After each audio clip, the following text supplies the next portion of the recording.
রেস্টুরেন্টে Thai soup যদি ঘরে বানানো যায় আর সেটা যদি রেস্টুরেন্টের চাইতে বেশি মজার হয় তাহলে কেমন হয় বলুন তো? প্রিয় দর্শক আসসালামু আলাইকুম। আজকের পর্বে আমি রেস্টুরেন্টের চাইতে বেশি মজার থাই স্যুপ রান্না করে দেখাচ্ছি। থাই স্যুপ রান্নার জন্য আমি এখানে নিয়েছি আপনার মাশরুম, সেই সাথে নিয়েছি আদা, নিয়েছি কাঁচামরিচ আর লেমন গ্রাস। দিয়ে দিচ্ছি ডিমের কুসুম। আমি মুরগির ডিমের কুসুম এখানে ব্যবহার করছি, আপনি চাইলে হাঁসের ডিমের কুসুমও এখানে ব্যবহার করতে পারবেন। দিয়ে দিলাম ছোট পিস করে কাটা মুরগির মাংস আর চিংড়ি মাছ। সব কিছু একসাথে খুব ভালোভাবে মিশিয়ে নিচ্ছি। এই সব কিছু দিয়ে যদি একসাথে মিশিয়ে আপনি থাই স্যুপটা রান্না করেন তাহলে এই থাই স্যুপটা খেতে এতটাই মজার হয়, আর কখনো রেস্টুরেন্টে গিয়ে হাজার হাজার টাকা খরচ করে থাই স্যুপ খাবেন না। বাসায় কম খরচে আপনি থাই স্যুপ বানিয়ে নেবেন। থাই স্যুপ রান্নার জন্য আমি এখানে 700 ml পানির সাথে 2 প্যাকেট থাই স্যুপ মিক্স করে নিচ্ছি।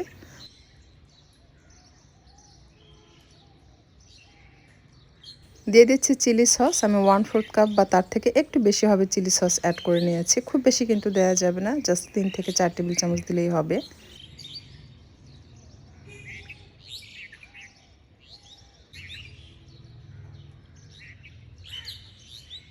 মোটামুটি গরম হয়ে আসলে চিকেনের মিশ্রণ সম্পূর্ণটা দিয়ে সাথে সাথে এটাকে মিশিয়ে নিতে হবে যেন ভালোভাবে এটা মিশে যায়।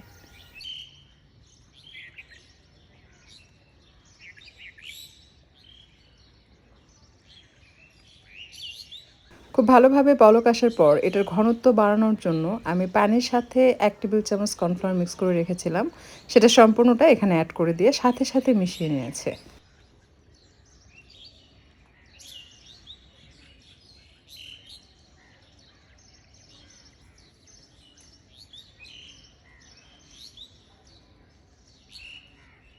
এ পর্যায়ে দিয়ে দিচ্ছি সাদা গোলমরিচের গুঁড়া 1 চা চামচ আর দিয়ে দিচ্ছি গার্লিক অয়েল।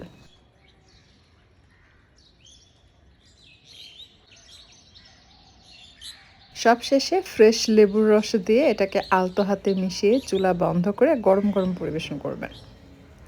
গার্লিক অয়েল যদি আপনি বাসায় তৈরি করতে চান সেক্ষেত্রে রসুন কুচি করে কেটে সয়াবিন তেলের মধ্যে ভেজে নেবেন। যখন রসুন গোল্ডেন কালার হবে তখন চুলা থেকে নামিয়ে রসুন তেল থেকে ছেঁকে আলাদা করে রাখবেন। আর এই গার্লিক অয়েল আপনি কাঁচের জারে সংরক্ষণ করে রেখে দিতে পারবেন। সারা শীতে স্যুপ রান্নায় আপনি এটি ব্যবহার করতে পারবেন। এই গার্লিক অয়েল স্যুপে দিলে এটার স্বাদ মারাত্মক লেভেলের বেড়ে যায়। এটার কালার আর এটার ফ্লেভার কি বলবো, যখন আপনি রান্না করবেন পুরো বাসায় এটার অ্যারোমা ছড়িয়ে পড়বে। রেস্টুরেন্টে থাই স্যুপ তো অনেক খেয়েছেন, বাসায় এভাবে একবার রান্না করে খেয়ে দেখুন, ট্রাস্ট মি আপনি এটার ফ্যান হয়ে যাবেন। এটা একবার ঘরে বানিয়ে খাওয়ার পর আপনি রেস্টুরেন্টে খাওয়া ছেড়ে দিবেন। যে কোনো মেহমান আসলে আপনি শর্ট টাইমে এটা বানিয়ে খাওয়াবেন, মেহমান প্রশংসা না করে যাবে কই। শুধু তাই না, তারা কিন্তু আপনার কাছ থেকে এটার রেসিপিও জানতে চাইবে। এটা এতটাই মজার হয়। সো অবশ্যই একবার ট্রাই করবেন আর কমেন্টে জানাবেন।